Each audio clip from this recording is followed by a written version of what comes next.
Selanjutnya kita dengarkan ceramah kedua yang akan disampaikan oleh guru kita Bapak Kiai Ahmad Turluzi. Kalau saya kepada beliau di persilakan. Sallallahu alaihi Muhammad.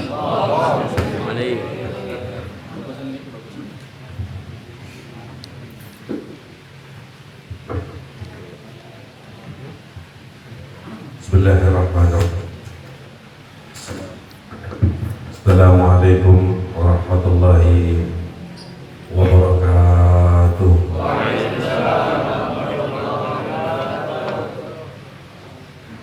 Alhamdulillah, wassalatu wassalamu ala sayyidil Mustafa sayyidina wa habibina wa syafi'ina wa qurrati a'yunina wa maulana Muhammad wa ala alihi wa ashabihi wa man tabi'ahum bi ihsanin ila yaumil qiyamah. Kala madana illa ma 'allamna.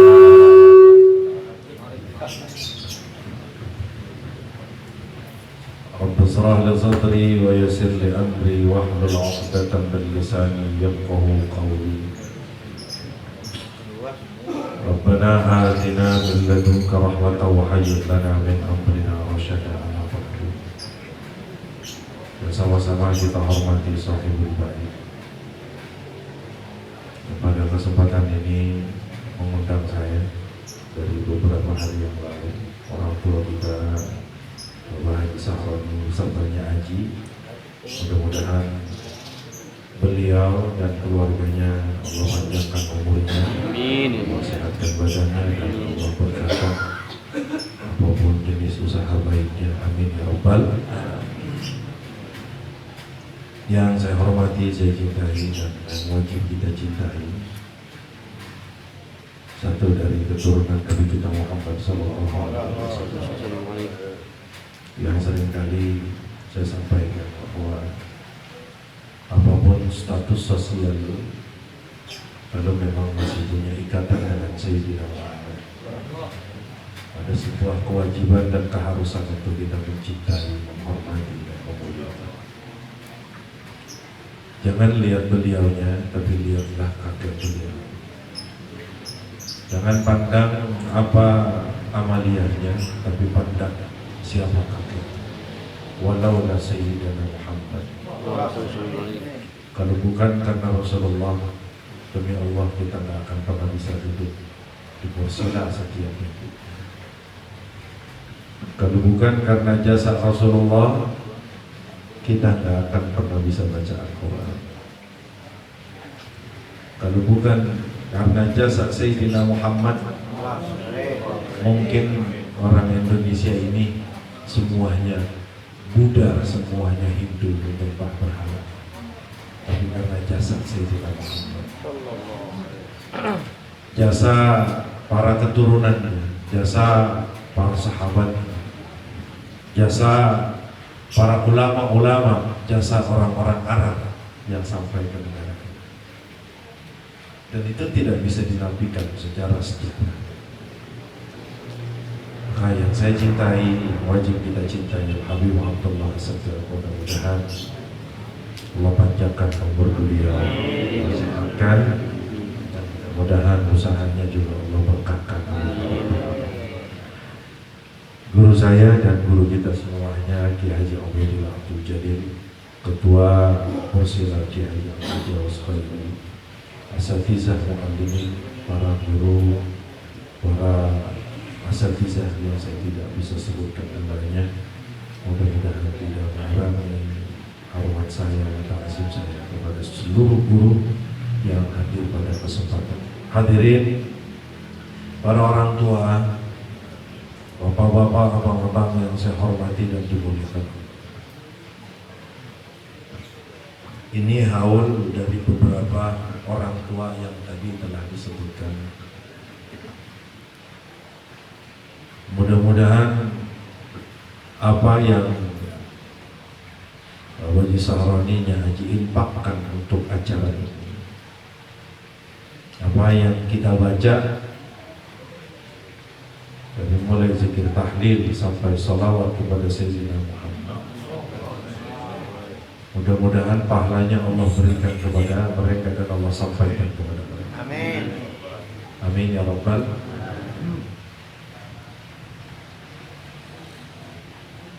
Dalam Qomus Syariah tidak ada istilah haul. Namun itulah pandainya ulama-ulama kita, kiai-kiai kita dahulu.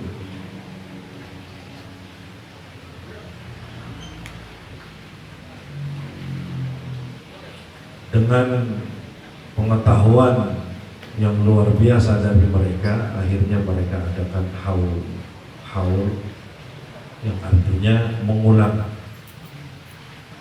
Ya, sebanyak 1 tahun kematian seseorang. Maka hal ini dijadikan sebuah tradisi di masyarakat kita. Menurut kacamata agama, apakah ini salah?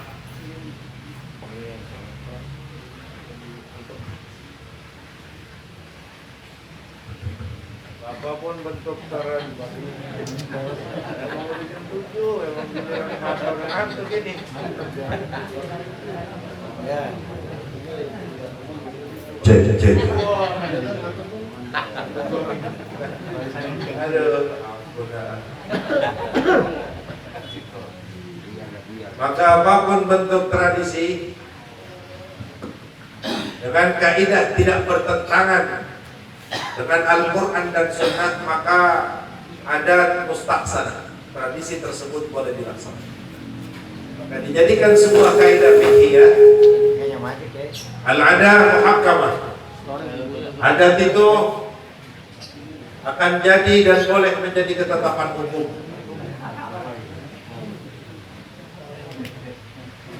Ini beda mulu.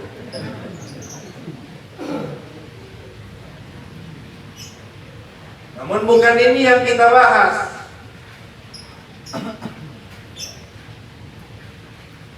Tapi isi dari kandungan haul tersebut sebenarnya menjadi satu hal yang diperintahkan oleh agama terhadap kita yang masih hidup dan untuk mereka yang sudah meninggal. Inilah ikatan persaudaraan yang ditetapkan Allah yang disampaikan Sayyidina Muhammad. Bukan hanya sekedar saudara kita yang masih hidup harus kita jaga kehormatannya, kita jaga hartanya, kita jaga keluarganya. Tapi yang sudah meninggal, Allah tetap perintahkan jaga mereka dari panasnya api neraka. Dengan apa? Doa kalian yang tulus untuk mereka. Ini luar biasa. Tidak ada persaudaraan yang Allah ikatkan. Kayak sunat tiga di Banten. Lama deh. Lama. Saya dulu deh. Orang yang masuk ambil semuanya. Ntar akan jaga puncak. Mana ada persaudaraan seperti persaudaraan yang Allah saudarakan melalui Sayyidina Muhammad. Sudah meninggalnya kita masih disuruh peduli kau dengan saudara kau yang meninggal. Saya sering sampaikan bapak-bapak, orang-orang tua, kalau yang meninggal modelnya antum kaya semuanya. Kayak antum lah yang meninggal. Emang tukang sembahyang, tukang ngaji, dikit-dikit mulin, dikit-dikit baca Yasin. Ya nyanyi ya. Kan begitu. Jadi nyanyi juga murid saya setiap Senin. Saya juga cukup dekat dengan beliau. Mudah-mudahan sehatnya. Sampai di mana tadi? Nah saya pas sudah 28 mau umur udah lupa-lupaan. Berapa kira masuk umur saya? Nah ini yang perlu kita perhatikan.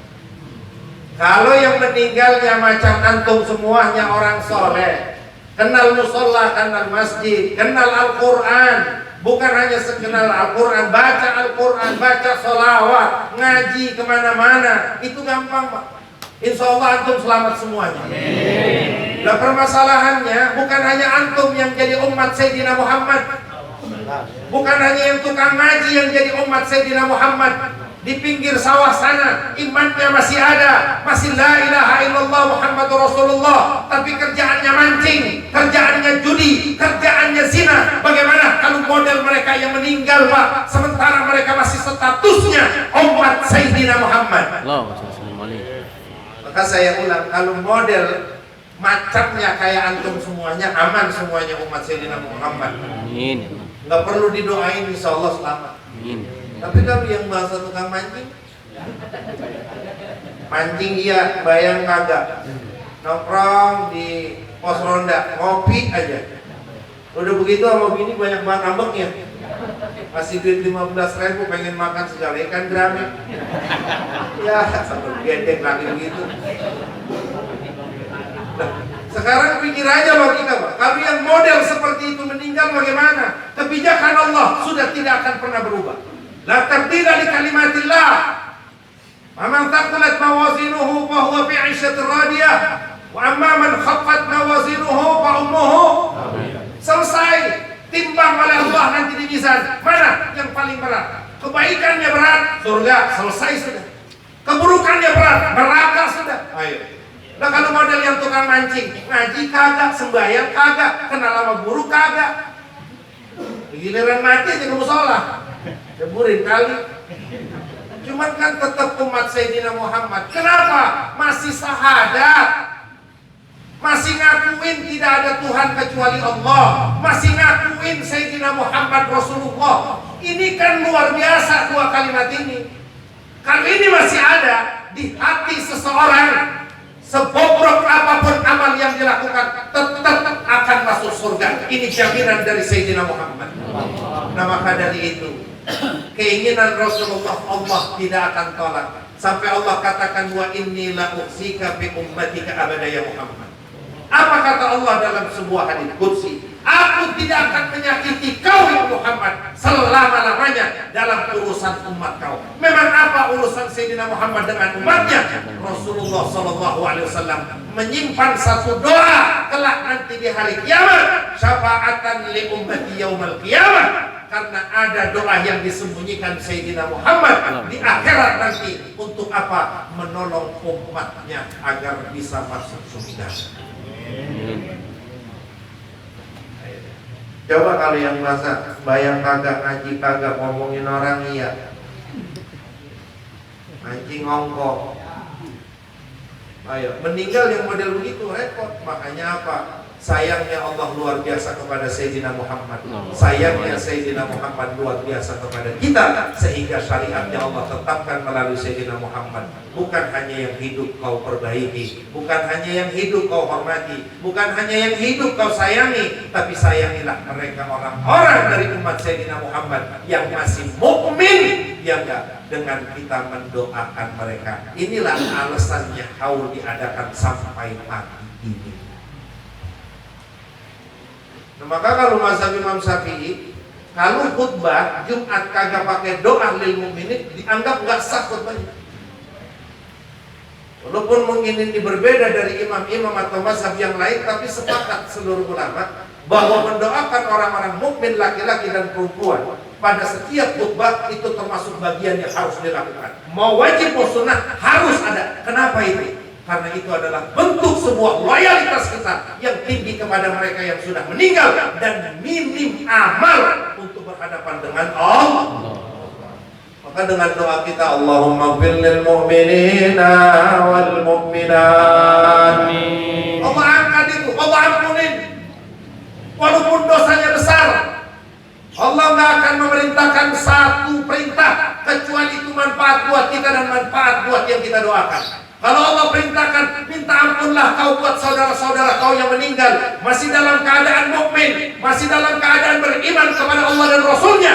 Niscaya saat kita berdoa Allah akan kabulkan. Yang seharusnya masuk neraka, yang seharusnya timbangan kebaikannya ringan, yang seharusnya kejahatannya lebih berat, saat doa kita panjatkan tulus dari hati, maka Allah kabulkan. Orang tersebut akan diangkat oleh Allah derajatnya. Maka sampailah tujuan Sayyidina Muhammad, kullu ummati yadkhulunal jannah, semua umatku masuk surga. Itu alasannya.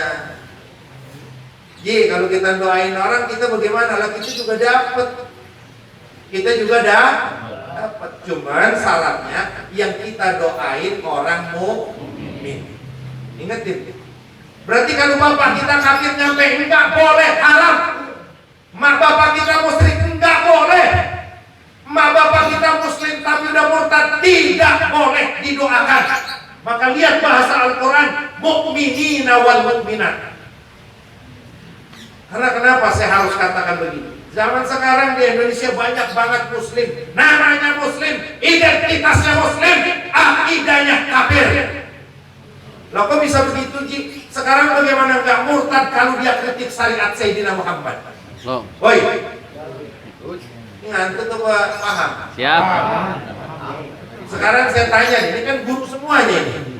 Saya mau orang awam dah. Apa hukumnya orang ngeritik syariat Sayyidina Muhammad? Tad. Lah siapa juga ulama yang murtad? Memang kenapa? Bahasa kritik artinya ada sebuah kekurangan pada syariat yang dibawa Sayyidina Muhammad.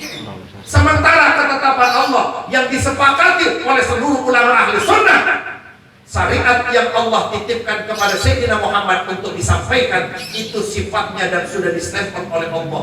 Yauma akmaltu lakum dinakum wa atmamtu alaikum ni'mati wa raditu lakumul Islam dinan. Sudah distempel oleh Allah sempurna. Artinya sempurna, sudah tidak ada kurang.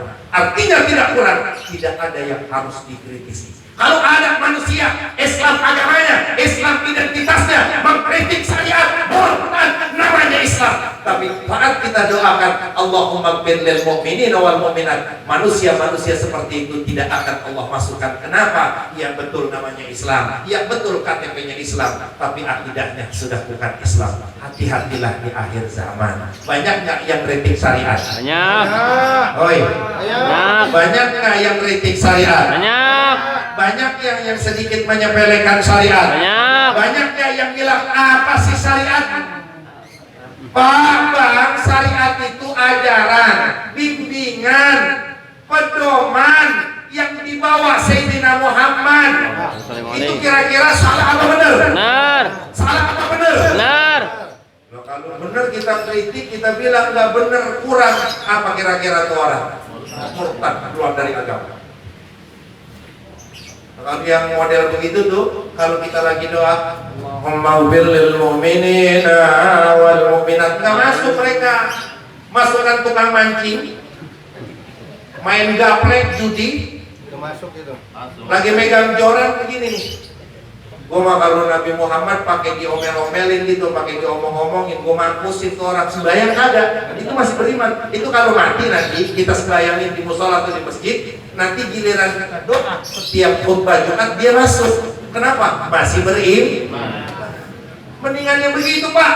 Dan yang pada profesor pecinya sama dengan saya, kalau ngomong luar biasa, amat menyakitkan syariat kita kurang, syariat kita perlu dikoreksi. Padahal profesor belum nyarap tuh emosi, apalagi udah nyarap. Benar nggak kira-kira? Betul. Ya, maka mudah-mudahan Allah jaga iman Islam kita. Amin ya Allah. Ya, nah itu makanya kan Rasulullah dikit-dikit nangis. Ditanya sama sahabat, emang apa sih ya Rasulullah nangis? Hanya kekhawatiran yang Rasulullah SAW, ada umatku yang masuk neraka, maka terus dimintai sama Rasul biar seluruh umatnya masuk surga. Nah itulah alasannya kenapa kita haul, kenapa kita doakan, kenapa kita baca yasin, kenapa kita talqinkan, kenapa kita tahlil. Tidak lain adalah melaksanakan perintah Allah yang disampaikan Sayyidina Muhammad, agar saudara-saudara kita yang minim amal itu bisa tertolong, bisa diampunkan, bisa diangkat derajatnya oleh Allah Subhanahu wa Ta'ala, dan kemudian dia dan kita akan masuk surga bersama Sayyidina Muhammad. Mudah-mudahan yang dihaulkan pada pagi yang berbahagia ini, Allah angkat derajat mereka, Allah ampuni mereka, Allah luaskan kubur mereka, Allah satukan mereka dengan orang-orang yang saleh, Allah temukan mereka semua dengan Sayyidina Muhammad, dan Allah gabungkan kita dengan mereka kelak bersama Rasulullah SAW. Dan mudah-mudahan yang baca, yang tulus pada kesempatan ini, Allah akan balas sebaik-baiknya balasan baik di dunia maupun di akhirat. Dan terakhir doa kita mudah-mudahan Bayi Sahroni juga Haji Allah berikan kesehatan, Amin. Allah berikan kesabaran, dan Amin. seluruh keluarga besarnya Allah berikan keberkahan, amin ya rabbal alamin. Dan seluruh yang hadis mudah-mudahan Allah subhanahu wa ta'ala selamatkan kita dari corona, Amin. Allah angkat corona, Amin. mudah-mudahan senantiasa Allah berikan penjagaan kepada kita, amin ya rabbal alamin. Assalamualaikum warahmatullahi wabarakatuh. Jazakumullah khairan jazak. Terima kasih sudah dapat berdoa, semoga Allah berikan kesehatan, panjang umur, manfaat ilmunya buat kita semua, amin ya rabbal alamin. Pada jamaah sekalian, tadi akhir acara kita pada pagi hari ini, sebelum kita tertibkan seperti biasa di informasi keuangan. Yang pertama, materi kita yang ke-907 21 Februari 2021 di kediaman orang tua kita Bapak Haji Sahroni. Saldo awal kita Rp20.469.000. Pemasukan yang pertama dari Bapak Haji Sahroni dikembalikan uang kas konsumsinya Rp750.000, dan bukan masuk Rp740.000, donatur tetap bulanan masuk Rp200.000, dikeluarkan untuk rutinitas Rp1.150.000, sehingga saldo kita pada tanggal 21 Februari pada pagi hari ini pada posisi Rp21.009.000. Untuk taklim kita ahad depan yang ke-908 tanggal 28 Februari 2021 bertepatan dengan 16 Rajab 1442 Hijriah, bertempat di Musola At-Taufiq pimpinan Al-Ustaz Haji Abdul Sabur atau Ustaz Haji Muhammad Ilyas Has, dan keahlian depan yatim asyafiyah, insyaallah tahu ya. Iya. Tapi insyaallah kesempatan untuk kita pimpinan bersama ke Jawa Sabtul Khair dan penceramah oleh guru kita Bapak Kiai Haji Iskandar Mursyid. Untuk doa di